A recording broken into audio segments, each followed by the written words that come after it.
Moi, j'ai 57 ans aujourd'hui. Je n'ai jamais vécu dans ce pays, en affrontant tous les jours de la vie, des portraits sur des panneaux 4x4, tous les jours que Dieu fait. Je n'ai jamais vécu comme ça. En 90, on a dit au Omar Bongo, on n'en veut pas, on ne veut pas, on veut être libre, on veut être libre. De 90 jusqu'à son décès en 2009, il n'a plus baptisé un seul bâtiment public du nom d'un parent de un de ses parents. Les gens de Boris, c'était avant. Sur le film Bongo, c'était avant 90. Mais là, on a des portraits partout. Vous allez ici à l'aéroport, vous rentrez dans le hall d'attente, c'est des portraits partout. 4x3. Dans toutes les villes du Gabon, c'est des 4x3. Qu'est-ce que c'est? On nous dit on est libéré. Mais pourquoi est-on libéré avec des portraits de quelqu'un partout? C'est l'occupation. Ça n'a pas un autre terme. Allez vérifier dans vos livres d'histoire. Ça s'appelle l'occupation.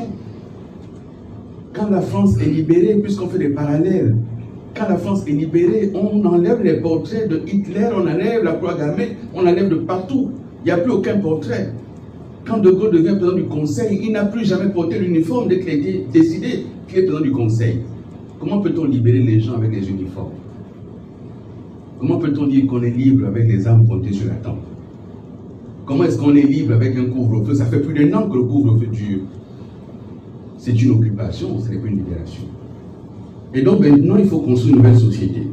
Avoir une autre vision de la souveraineté nationale, en commençant par construire une souveraineté industrielle, en commençant par avoir ce que j'appelle une société de confiance, en opposition à une société de soumission qui nous est proposée, où on dit la mec qui demande est toujours en bas, c'est la soumission.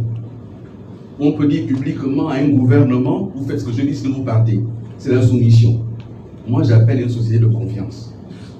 La confiance en nos institutions, la confiance en nos capacités à transformer notre environnement, à nos jeunes, à nos femmes, à nos élus, à nos parlementaires, à nos acteurs politiques, à nos acteurs sociaux, à nos travailleurs indépendants, la confiance. J'appelle aussi à mettre en place un système national d'intégrité. L'intégrité doit exister. On ne peut pas se servir de l'État, on est aujourd'hui dirigeants et on prend tout, on raque les fonds, on raque. On ne peut pas continuer comme ça. On ne peut pas dire qu'on va gérer différemment ou autrement et puis on est dans les avions d'un homme d'affaires à qui on donne tous les marchés de l'État. Cet homme d'affaires vous transporte en tant que dirigeant du pays, il met ses avions à votre disposition et derrière ça, il a les marchés de l'État.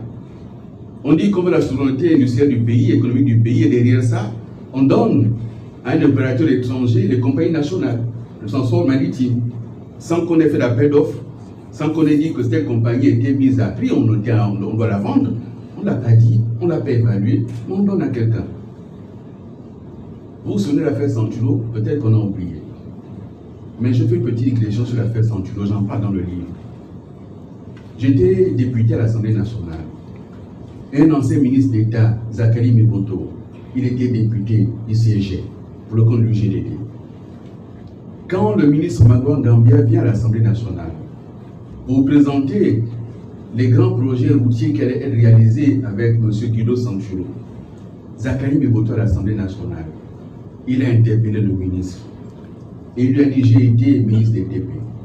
Je ne connais aucun opérateur économique au monde capable de préfinancer jusqu'à 400 milliards si ce n'est pas la surfacturation. Qu'est-ce qu'il avait raison, Miboto? Mais à l'époque, à l'Assemblée, nous soutenions le PDG, nous soutenions la majorité, nous soutenions le pouvoir. Et on a considéré que Miboto était négri. Je le confesse.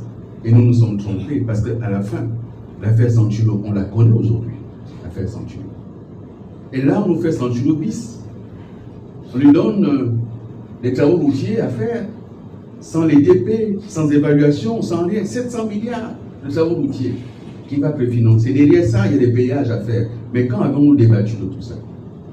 Est-ce que c'est ça, la restauration des institutions?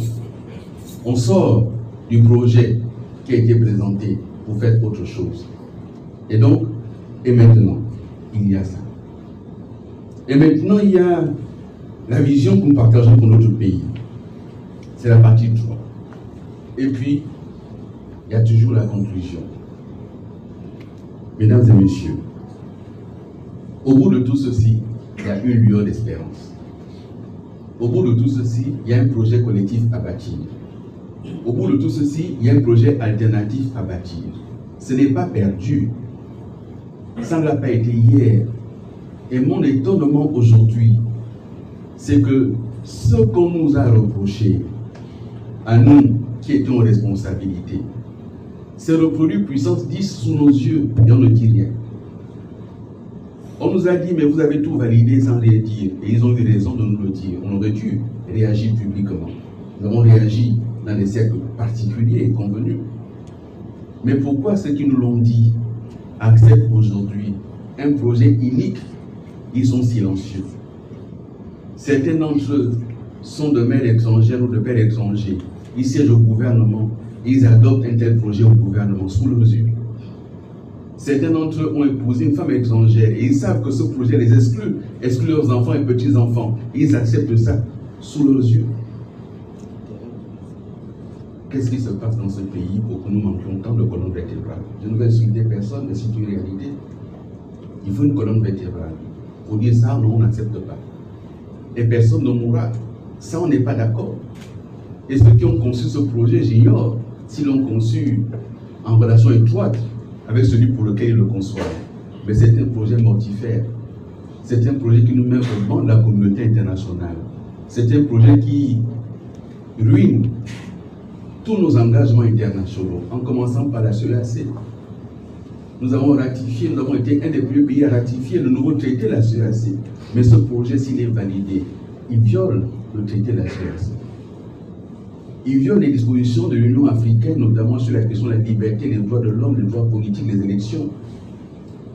C'est un traité, et je vois des personnes qui portent un handicap physique et qui font campagne pour dire ça, il faut accepter, alors que précisément ce projet les exclut de la compétition parce qu'ils ont un handicap physique. Mais celui qui a conduit les accords de Yalta, Roosevelt, il était sur le fauteuil roulant. Il était président des États-Unis, première puissance mondiale. C'est la tête qui dirige. Et imaginons quelqu'un qui est président et puis lui arrive un handicap, on fait quoi? Il n'est plus un être humain. Mais les conditions pour le président doivent être les mêmes pour le vice-président, puisqu'il est censé suppléer le président. Il faut donc les mêmes conditions. Doivent être les mêmes pour les députés, puisqu'ils sont tous élus de la nation. Il faut donc accepter qu'on exclue les députés qui ont un père étranger, une mère étrangère, un enfant étranger, pour les exclure. Et donc une lueur d'espérance derrière tout ceci. L'espoir n'est pas perdu. Et donc les attaques que le livre subit avant même d'avoir été lu. Personne ne l'a lu, moi l'attaque. Parce que derrière ça, il y a la possibilité de faire autre chose que ce qui se fait. En commençant par les dirigeants actuels.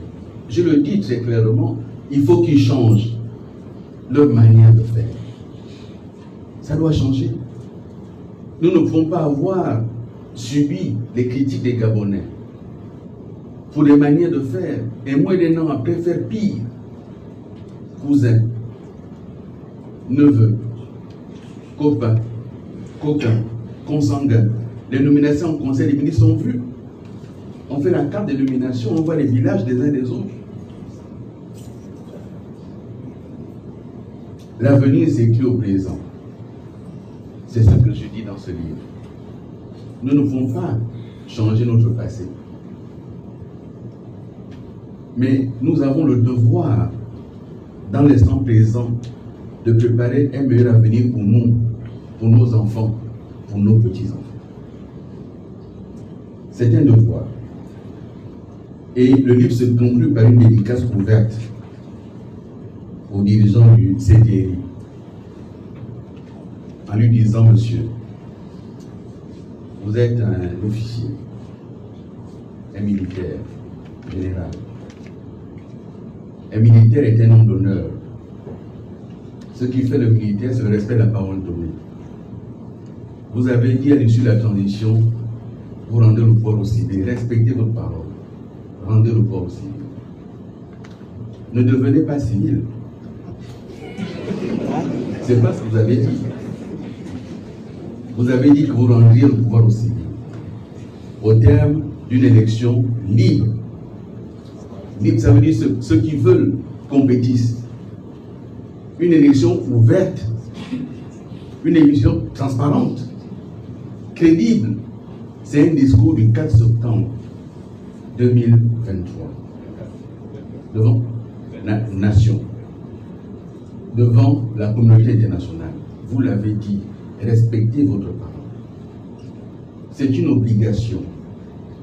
Quand on dit honneur et fidélité à la patrie, l'honneur, c'est d'abord le respect de la parole donnée. C'est ça l'honneur. L'honneur, la fidélité à la patrie. J'ai dit à ma patrie, j'ai fait, je vais rendre. Monsieur, respectez votre parole. C'est la conclusion de ce livre. Dédicace ouverte.